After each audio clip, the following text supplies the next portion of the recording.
Joining us now is Dr. Zbigniew Brzezinski, former National Security Advisor for President Carter, proud father of Mika, the co-host on Morning Joe on this network. Dr. Brzezinski, it is always a pleasure to have you here. Thanks for your time. Rachel, it's nice to be with you. President Obama acknowledged today that the U.S. government helped overthrow the Iranian government in 1953. Has a president ever admitted to that before? Not to my knowledge. What do you think the implication of that is? Remember, however, that he also mentioned in the same breath the taking of American diplomats as hostages by the Iranians. Yes. In effect, what he was saying was, if we're to go forward, if we're to have a normal relationship, we cannot rehash the past. Each of us has something to be apologetic about or to regret about, but let's go forward. Let's not exchange accusations. Let's see if we can structure a more normal relationship. It was a gutsy speech. In terms of the willingness to be honest about uncomfortable truths, uncomfortable history like that, do you think that will have an effect moving forward of opening up some doors that may have been closed, either in terms of the opinion on the Arab street of what's possible with America or in dealing with specific Middle Eastern leaders? I think this speech was a very courageous statement of his political philosophy and previewing the strategy that he'll follow. It was not, as you have already said, a policy speech. Nonetheless, by redefining what America means to the world and how America views the world and how Islam and America should view each other, I think he has laid the basis for a much more constructive, much more effective American foreign policy. So I consider this speech to be a watershed and a particularly gutsy statement by a president who laid it on the line in a way that it should have been laid on the line, and thereby undoing some of the damage inflicted on America over the last 8 years by an administration that was Manichaean in its attitude, that engaged in Islamophobia, that united Islamic extremists with Islamic moderates to our disadvantage. When the president took time, and he went into both of these issues in some detail, he took time to debunk both 9/11 conspiracists and deniers of the Holocaust, and then announced pointedly that he was on his way to Buchenwald next.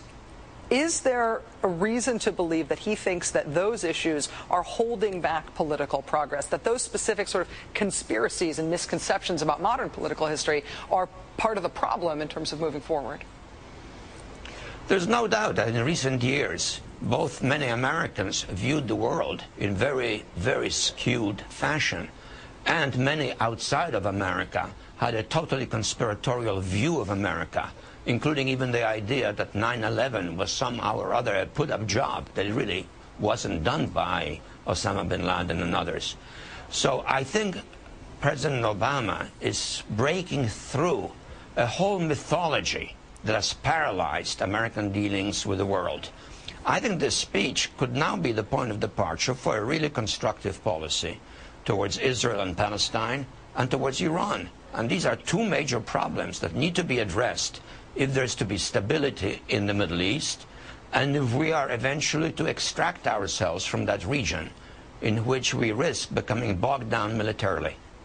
When he used the word Palestine today twice, as you just did in your last answer, that I think sent eyebrows raising, because that's not been the verbal construction that presidents have used in the past. People have talked about the future Palestinian state or other more amorphous terms like that. When the president directly today said Palestine, does that have diplomatic meaning? Does that have resonance that maybe doesn't seem immediately clear just from the word? It defines a little more sharply his position. It means that we are serious about there being two states. It also means that we're serious when he says that the condition in which the Palestinians live now are intolerable, and that's the word he used. It shows that we are again ready to be a mediator in this dispute and not a partisan favoring one side over the other. And without doing that, I don't see how the United States could ever resolve this problem. We had 8 years of a lot of sloganeering about Middle Eastern peace, but no serious engagement. What the president said today is a commitment, and he personally emphasized it, that he's going to stick with it. that he's going to persevere with it. And he laid out a framework which can now be the point of departure for more specific policies. When he took that hard line today on Israeli settlements and saying directly the United States does not accept the legitimacy of continued Israeli settlements, is that new policy, or has that been the policy of the United States and it's just never been put out that bluntly in public before? I would put it a little differently. That has been the rhetoric the United States has been using. So in that sense, it's not new. What's new about him saying it and the way he put it is that he conveyed his intention to be serious about it, that this really now is, in fact, U.S. policy. And if the settlements continue to be built, there will be a serious problem in our relations with Israel. That's the obvious implication of such assertions. In terms of the domestic politics here and the way that this is being seen from the United States, critics on the right, particularly those who are looking for some political position in the Republican Party, have criticized Barack Obama as being apologetic about the United States, deriding this as some sort of apology tour. What's your reaction to that accusation against the president? I just think that's really silly talk. I mean, I just don't even take it seriously. What was he apologetic about? He acknowledged a fact, specifically regarding Iran, that we were implicated in the overthrow of the Mossadegh government. But he made it very clear in that context that he's acknowledging it not as an apology, but as a proposition that we shouldn't both drag up the past and exchange accusations. We have claims against the Iranians as well. For example, the violation of international law by seizing our diplomats and holding them as hostages. But if we were just to exchange mutual accusations, we're not going to get anywhere. Dr. Zbigniew Brzezinski, former National Security Advisor to President Carter, and a very, very valued guest on this show. Thank you so much for your time tonight, sir.